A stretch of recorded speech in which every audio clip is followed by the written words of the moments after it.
Hi friends, today I will tell you the procedure how will you find out the total flavonoid content and the total phenolic content from the plant sample. So what you have to do, you have to dry the plant and from the leaves you have to determine the flavonoid and phenolic content. So you have to dry the leaves and you have to make the powder out of it. Okay, and you have to store the powder at room temperature. Okay, and it should be away from light. Okay, and you have to keep it in this way until the day you will start the extraction. So, how will you do the extraction part? Extraction is you have to do the maceration. Okay, to prepare to extract, which is methanolic and aqueous extract. Okay, and this extract will help you to evaluate their antioxidant activity. So, what you have to do, the powder which you made earlier, you have to take 10 grams of the powder and you have to take this dried leaves which is 10 grams in 100 ml of methanol or distilled water. Okay, you have to dissolve that in distilled water and for 24 hours you have to keep it in 100 ml of methanol or distilled water, and the extract which is obtained you have to filter it and evaporate. Okay, and then store it at 4 degrees centigrade. So this is the methanolic extract, and to prepare the aqueous extract, it is to be prepared by decoction techniques. What is decoction technique? Where 10 gram of the leaves is boiled in 100 ml of distilled water, and the extract is then filtered and concentrated using a steamer. So one is aqueous extract and one is methanol extract. So how will you determine the total flavonoid content in the plant? So the total flavonoid content of these two extract, which is methanolic and aqueous extract, the flavonoid content is measured by colorimetric testing using aluminum chloride. Okay, and what you have to do is you have to take around 500 microliter of aluminum chloride and 500 microliter of quercetin.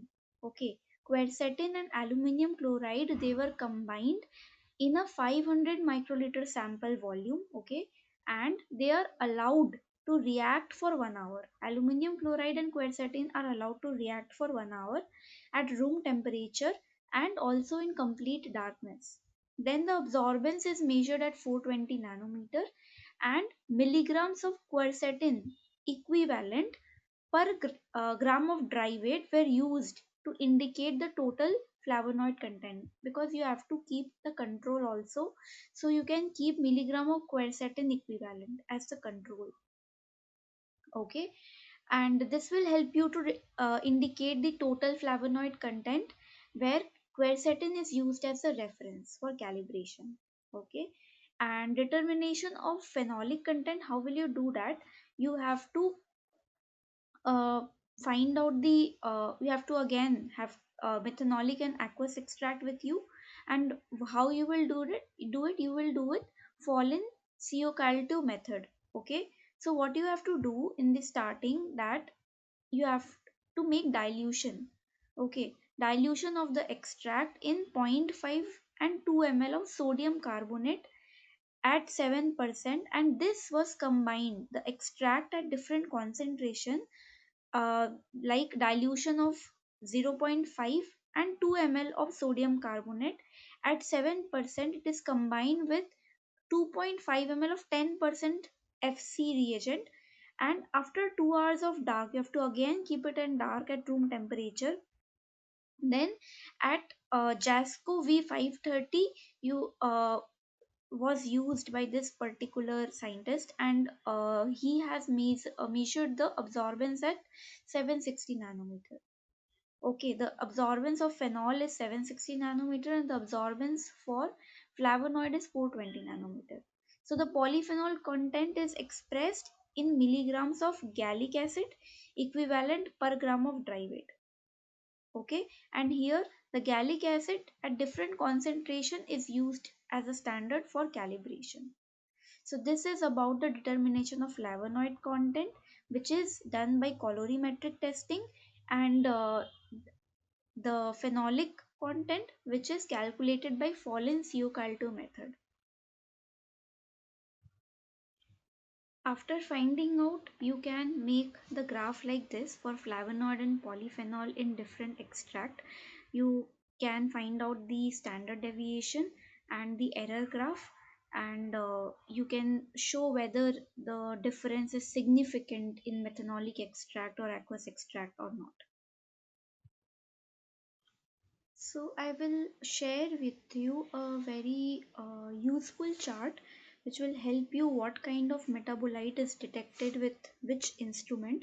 So if it's amino acid and their derivatives, like for example beta alanine, GABA, oxoprolin, you have to use instrument like CEMS, GCMS, LCMS, NMR. Okay, so mainly for amino acids you use NMR, which is more precise, and for amines again you can use NMR, GCMS and NMR. So GCMS is very useful. Okay, GCMS and NMR. Next, for organic acid, like for TCA cycle intermediates, you can again use GCMS and NMR. And other organic acid like vinic acid, shikimic acid, you can use GCMS. Now sugar and their derivative, you can use GCMS, CEMS. For alkaloids like polar alkaloids, you have to use LCMS. If they are polar, you have to use LCMS and NMR. For fatty acid, obviously you have to use GCMS, be it MUFA or PUFA. For polar lipids, again, so when polar comes, it is LCMS.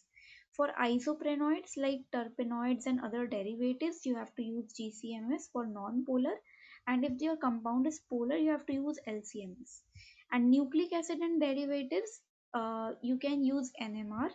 Pigments, you have to use LCMS or LCPDA. Volatile substances, since if they are phenyl propanoid volatiles, you can use GCMS.